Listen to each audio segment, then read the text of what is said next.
"Do you smell smoke?"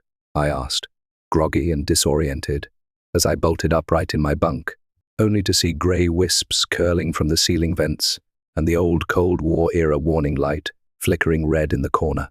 A siren, silent for decades, screeched to life above my head. I thought we were under attack.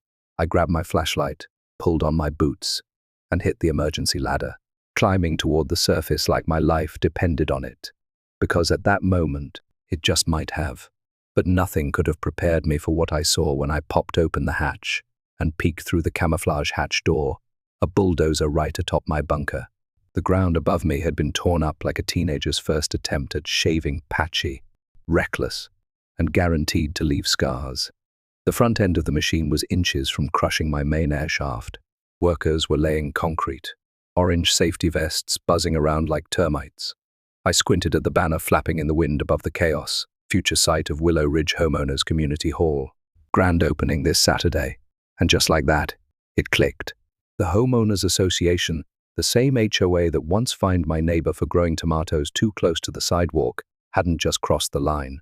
This time, they'd paved over it. I hauled myself out of the hidden hatch and stormed across the lot, flailing my arms like a madman as one of the construction guys raised an eyebrow and said, "Whoa, where did you come from?" I ignored him and demanded to speak to whoever was in charge. Predictably, she arrived on cue, Susan. Short bob haircut, clipboard in one hand, iced caramel latte in the other. She looked me up and down like I was a dirty sock someone found in a hotel bed. "Sir, you are trespassing on HOA-managed property," she said in that practiced voice that sounded like a customer service robot programmed to be condescending. "Trespassing," I choked out, gesturing to the still-smoking emergency shaft. "You're the ones trespassing.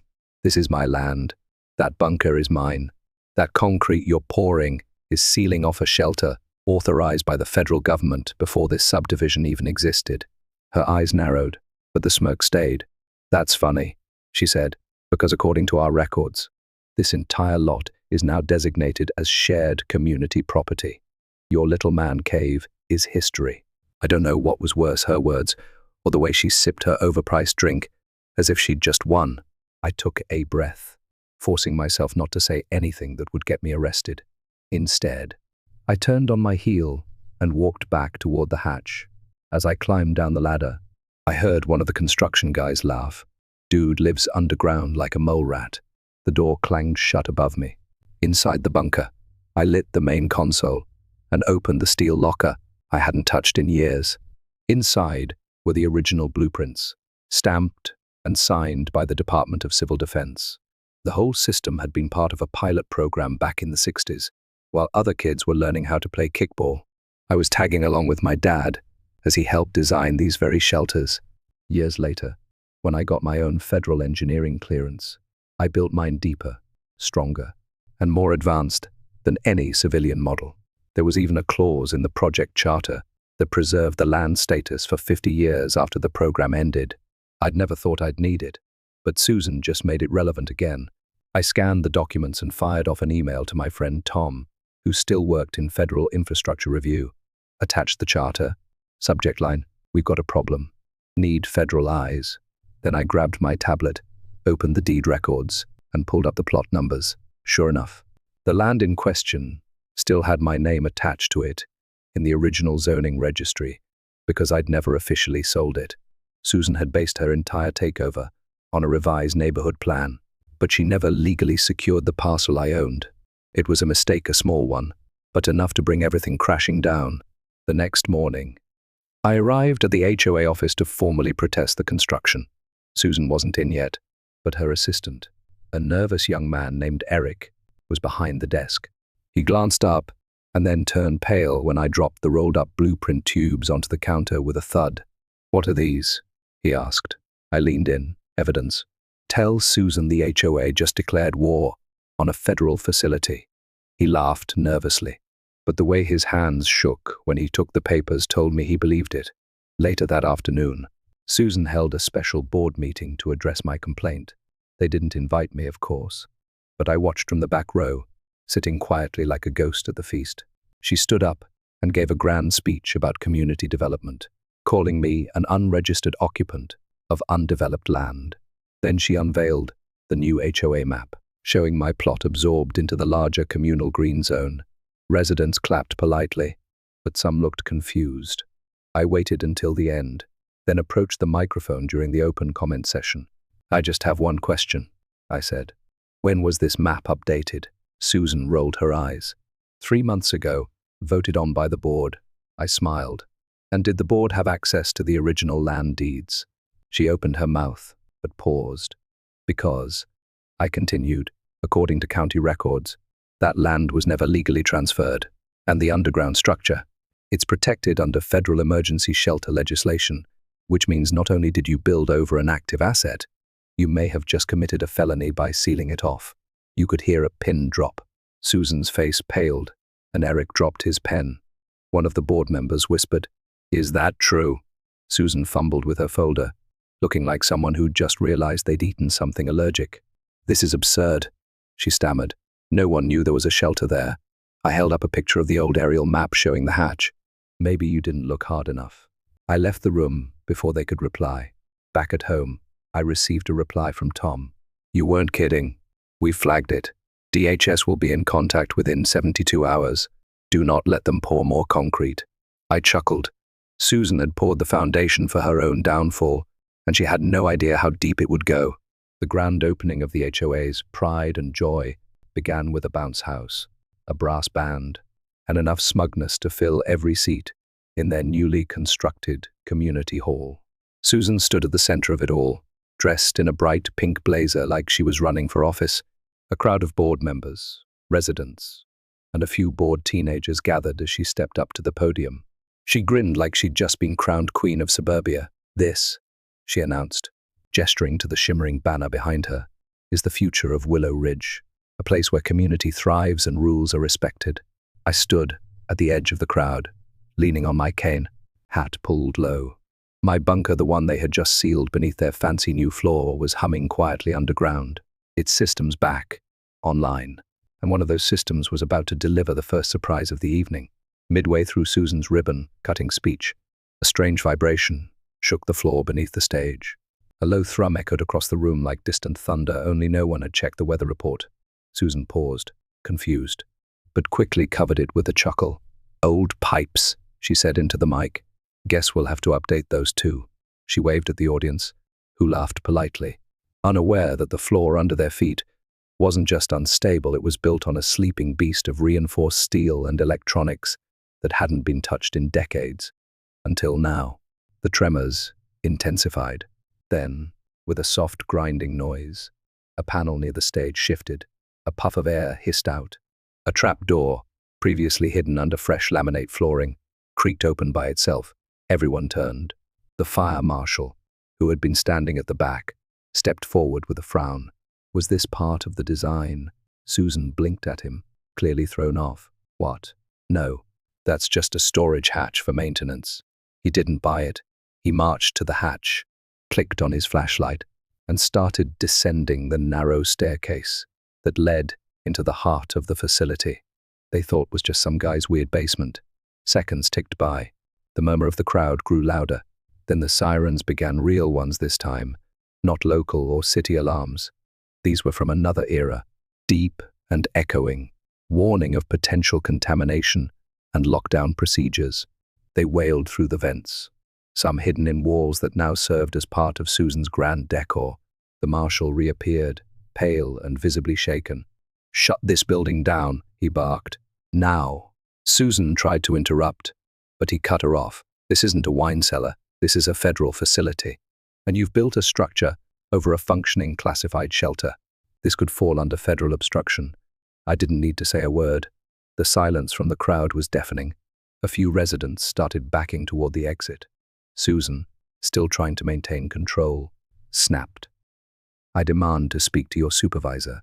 The marshal turned to her, voice cold. "You're about to speak with a lot more than just my supervisor. MAAM. The crowd dispersed in a mixture of confusion and fear. I walked home slowly, but kept my eyes on the news that evening. Word had already begun to spread. Local media outlets were reporting an incident involving mysterious underground infrastructure and potential safety hazards at the Willow Ridge Community Hall. What they didn't know yet was that this was just the beginning. The next morning, I received a call from a block number. I answered. "Is this the owner of the Ravenstone shelter?" the voice asked. I hadn't heard that code name in years. "Yes," I replied. "We are reactivating its status under federal continuity protocols." The voice continued. "Expect field inspection teams within the week. You are authorized to prevent further obstruction or modification of the site." I leaned back in my chair. Understood. I hung up, knowing exactly what to do next. I drove down to the county clerk's office that afternoon and pulled every document I could find about zoning changes in the neighborhood. I found what I expected: amateur hour. The HOA had submitted new zoning maps that included my parcel, but they were based on a flawed digital overlay. They never traced the original paper map. Worse, they never verified the subterranean footprint. They thought they were dealing with surface land. They had no idea the shelter extended nearly half a block in every direction. I returned home and pulled the floor plans from my archive. They showed something Susan didn't know about yet: a second entrance, camouflaged beneath the children's playground on the west side of the HOA property. I hadn't used that hatch in over a decade, but now it might come in handy. Later that evening, the HOA emergency meeting convened. Susan looked like she hadn't slept in 24 hours. Her voice cracked as she tried to explain away the incident. There was a minor plumbing malfunction, she said, desperately trying to spin the fire marshal's report into something manageable. But one of the board members had already spoken to the inspector. They weren't buying it. Eric, her assistant, stood nervously in the corner, holding a printout of the DHS memo I had forwarded anonymously to the local authorities. It bore a classification tag and language that made it clear the HOA had not just broken zoning laws, they had compromised a protected national facility. I stood in the back once again, hat pulled low, waiting until they opened the floor to comment. Susan tried to cut me off. "We won't be allowing him to speak," she said loudly, her voice shaking. "This individual has harassed our board and threatened legal action." But the residents, now fully aware of the seriousness of the situation, demanded otherwise. One even shouted, "Let him speak." He warned us first. I walked to the mic slowly. "I warned you," I said calmly. "You thought I was a nuisance, a hermit, a guy playing with old blueprints. But what you built your precious hall over wasn't a man cave. It was a legacy one built by engineers, protected by the government, and maintained by someone who actually knew what they were doing. You poured concrete over a federal emergency shelter, and now that mistake is about to cost you everything." Susan fumbled for a rebuttal, but one of the other board members held up his hand. "Is it true the feds are involved?" I nodded. "You'll know just how involved they are when the next vehicle that parks outside isn't a resident's SUV. It's marked with government plates and agents carrying field kits." The room fell silent again. I turned and walked out, letting that final note hang in the air like a firework that had already been lit. As I stepped outside, I looked toward the hall, its fresh paint gleaming in the early evening light. Beneath that surface, my shelter was alive again, humming, waiting, and ready to take back every inch they tried to steal. The sky was still a dull gray when I pulled into the courthouse parking lot, a manila folder in the passenger seat holding every piece of paper that would flip this entire situation on its head. Inside were the original zoning deeds, my land ownership documents, and the Department of Civil Defense clearance letters with federal seals that made even seasoned officials nervous. I wasn't going in there to request anything. I was going in to reclaim what was mine, and legally. The land the HOA had claimed for their beloved community hall wasn't just improperly acquired, it wasn't theirs at all. The clerk behind the counter greeted me with practiced indifference until I slid the folder across to him and told him I was filing for repossession of land under federal continuity of government infrastructure protection guidelines. His eyes widened the moment he read the header. He didn't even ask questions. He just picked up the phone. Within the hour, I was sitting in a small room across from a county supervisor, a land records officer, and a federal liaison who had shown up unannounced in an unmarked vehicle. They asked me to walk them through the history of the property, and I laid it all out: the federal shelter, the land that had never been formally transferred out of my name, the HOA's oversight in their permit filings, and finally, the photographs of the facility entrance, with the clearly labeled hazard signage still visible under the laminate floor Susan had proudly danced on just days before. I ended the meeting with a question. So, what happens now? The federal rep, a quiet woman with sharp eyes and a navy blue suit, simply said, "We'll take it from here." I left the building without fanfare. There was no cheering crowd or dramatic music swelling in the background. But something had shifted.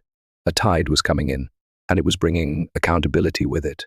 That same afternoon, I got a call from Eric, Susan's assistant. He sounded like someone trying to quit a job mid-heart attack. "They're here," he whispered. "The government guys. They just taped off the hall. Susan's losing it." I didn't say anything, he continued. "She told the board, you forged the documents. But one of the board members verified the original land title already. Sir, one I don't think she's going to last." The next day, the residents of Willow Ridge woke up to find yellow caution tape strung around the entire community hall. A notice had been nailed to the front door, signed by federal authorities. It informed the public that the site was now designated as under restricted inspection and classification review. Nobody really knew what that meant, but it sounded serious. Susan tried to downplay it, calling it a temporary audit, but when a second team arrived with ground radar equipment and began scanning beneath the playground, her facade started to crack. What she didn't know yet was that the second entrance to my shelter, long sealed but never decommissioned, lay directly beneath those monkey bars. And now it was in the government spotlight. Inside the HOA boardroom, panic was spreading like spilled coffee on white carpet. The board members turned on Susan one by one. "Why didn't you check the deeds?" one asked. "Did you really bypass the legal review?" another demanded. She threw out a flurry of excuses, blaming the planning office, the outdated records, even me for being deliberately deceptive by staying quiet all these years. But the more she spoke, the less they listened.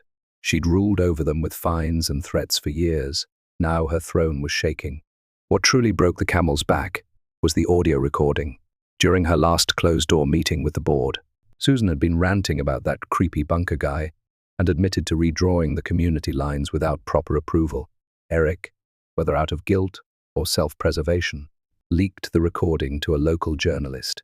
The story hit the neighborhood app and social media like a wildfire. Within hours, residents were demanding her resignation. Some even organized a small protest on the sidewalk outside her house, holding signs like "Uncare our HOA" and "Free the bunker." I stayed quiet through all of it, watching it unfold with the calm satisfaction of someone who had set the first domino in motion and merely stepped back to let gravity finish the job. Meanwhile, I continued working behind the scenes. The federal team was now fully aware of the bunker's specifications and the violations committed by the HOA. I was given permission to reclaim full access, including surface land directly above the structure. But here's the twist. I didn't want to demolish the hall, not yet. I wanted them to feel it first.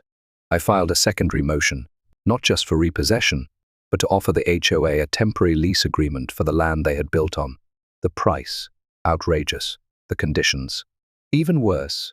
Monthly inspections by emergency response officials, required fencing around both bunker access points, and a public disclaimer posted outside the hall stating it was not under HOA jurisdiction, but rather leased land under federal continuity infrastructure regulations. The board was stunned. Susan refused to even read the proposal, but the other members, they were beginning to realize that my offer was the only thing stopping them from losing everything. The board held a vote without her. They accepted. The hall now belonged to me, at least on paper, and every month, the HOA would be sending a check to the man they had once dismissed as a reclusive nobody with a bunch of old junk buried underground. Susan was livid.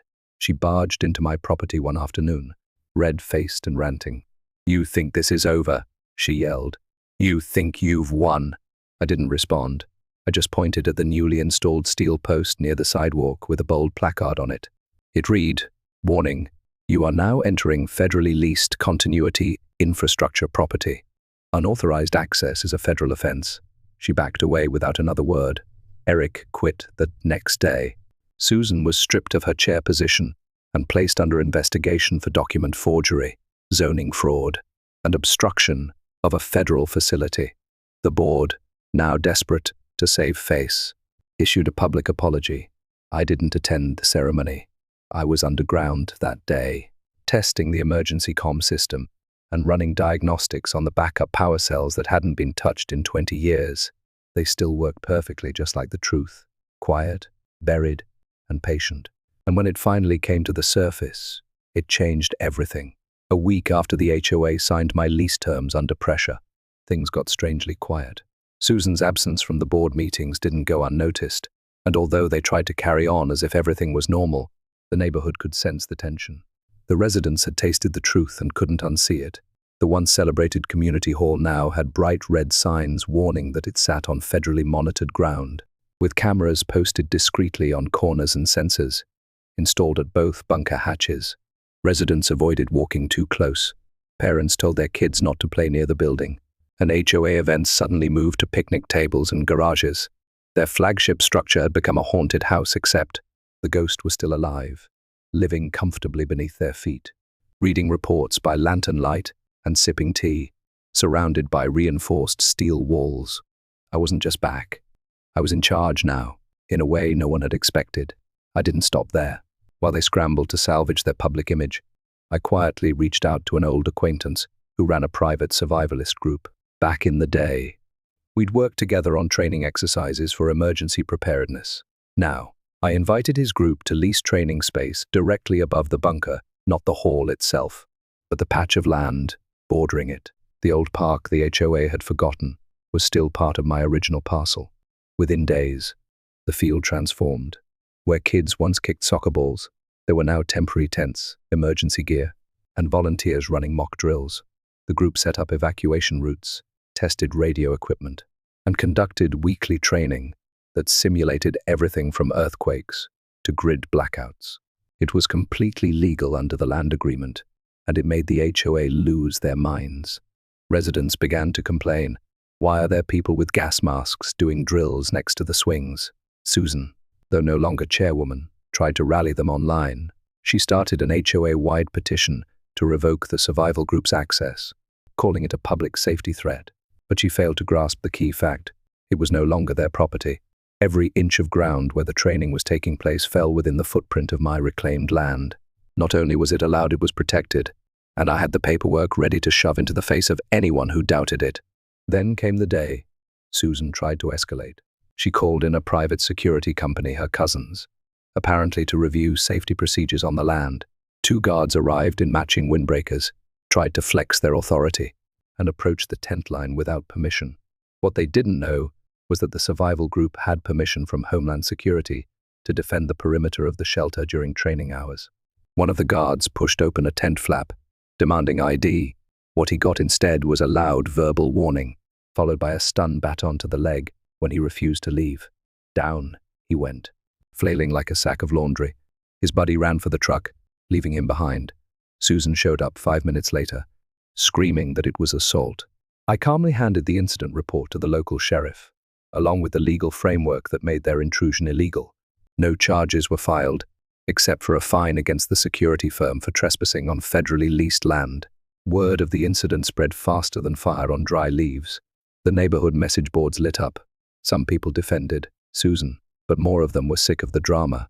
They just wanted peace. Meanwhile, the local news caught wind and ran a headline that read, HOA's crown jewel turns into emergency training ground.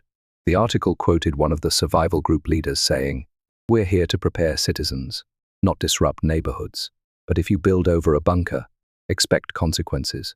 The accompanying photo showed Susan in the background of a protest. Mouth open, mid-yell, a perfect accidental meme. The comment section was merciless. The board had no choice but to act. They called an emergency session and decided to permanently relocate all community meetings to a rented space in a strip mall 2 miles away. The irony was delicious.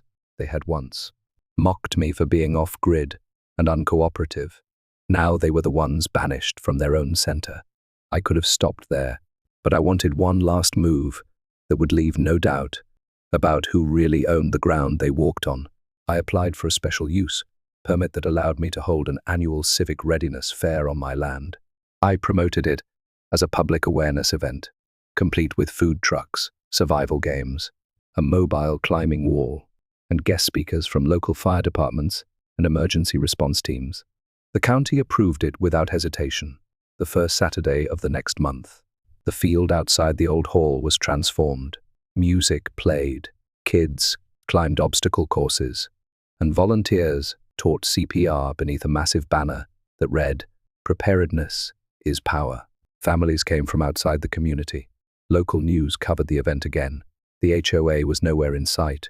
Midway through the event, I received a sealed envelope from DHS. Inside was final authorization to reclaim full control of the shelter infrastructure and to proceed with any structural changes needed for future compliance. Attached was an addendum that granted me clearance to dismantle any unauthorized development that compromised the safety or integrity of the site. I stared at the papers, realizing what they meant. I didn't just own the land anymore. I owned everything above it. I walked to the old hall the next day. It sat there, hollow and quiet, like a monument to arrogance. The locks were rusting, the paint already chipping. I called a demolition contractor and scheduled the tear down. Susan, somehow catching wind of it, showed up as the trucks pulled in. "You can't do this," she said, her voice cracking with disbelief. "This is public property." I showed her the letter. "Not anymore." She tried one last time to sway me. "Think of the neighborhood. Think of the history." I paused for a moment, then replied, "I am thinking of the history. That's why it's coming down." As the machines roared to life and the first chunks of concrete cracked beneath the jaws of the excavator, I didn't celebrate. I simply stood in the shade, arms crossed, watching the final traces of their overreach crumble into dust. When the dust settled, I marked the ground not with a fence, but with a new sign. It read, "Emergency Resource Hub. Entry by authorization only." Clean, sharp, and simple, just like the line they never should have crossed. The rubble of what was once the HOA's pride and joy now sat in neat piles, ready to be hauled off like discarded dreams. The demolition crews had done their job with quiet precision, no grand finale. No explosive spectacle, just the slow, deliberate removal of every slab, nail, and shard that once made up their so-called community hall. The only sound that echoed now was the occasional metallic clank of a loader lifting concrete chunks into the back of a truck. I stood by the gate, watching with a calm that had taken weeks to earn. The structure was gone, but what I'd reclaimed wasn't just land, it was peace. It was the satisfaction of knowing that the ground beneath my feet, the same ground they tried to steal, was once again mine, in every sense of the word. Susan hadn't been seen since the final day of the teardown. Rumor had it she'd moved in with a relative in another county, while the zoning fraud investigation quietly gathered steam. I didn't care where she went. For me, she was no longer a threat, just a cautionary tale, a reminder of what happens when entitlement meets something older, deeper, and more prepared than it expected.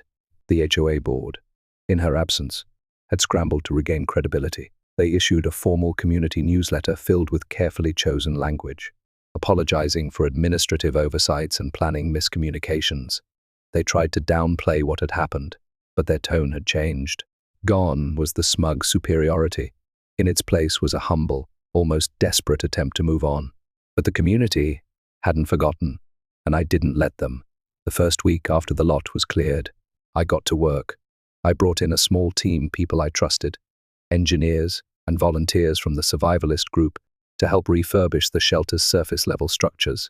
We installed reinforced stairwells, secure access hatches, solar-powered lighting, and biometric locks. What used to be a hidden relic was now becoming an officially recognized emergency resource hub, complete with a monitored entrance and up-to-date inventory. The transformation wasn't just cosmetic, it was symbolic. The land was no longer a target, it was a center, a place of preparation, not conflict. To mark the reopening, I organized a quiet dedication event. I didn't send out flyers or post about it online. Instead, I personally invited a few select people, neighbors who had shown respect throughout the ordeal, local first responders, and some of the federal staff who had helped push through the reclamation paperwork. We gathered under the clear sky one morning, standing on what had once been the heart of Susan's empire. A podium was set up in front of the main hatch, and beside it, a stone plaque engraved with a simple message: "When the ground is taken from you, dig deeper." I said a few words that day, nothing flashy, just thanks. A short story about the shelter's origins, and a firm statement about its future. No HOA interference. No petty rules. Just a functional, accessible emergency facility protected by law, experience, and resolve. As I finished, a light breeze moved through the field, rustling the flags we'd set around the lot. And in that silence, for the first time in a long while, I felt like the neighborhood had finally exhaled. It didn't take long for the impact to ripple. The county emergency department partnered with me to offer basic preparedness training at the facility once a month. School field trips started arriving curious kids with clipboards, asking about water, purification systems, and bunker air filters. Local news ran a segment called "The Man Who Outplanned the HOA," painting me as a quiet hero who turned a federal relic into a modern safety asset. I didn't care much for the spotlight, but I was glad the story was finally being told the right way. Then came the last surprise. A letter arrived one morning from the Department of Homeland Security. Inside was an official certificate designating my shelter as a Tier 2 community emergency resource site. Complete with funding options and inclusion in the regional evacuation protocol map.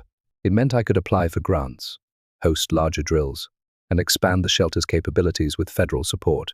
I held the paper in my hand for a long while, thinking about how far we'd come from the day I'd climbed out of that hatch and seen a bulldozer sitting on my roof.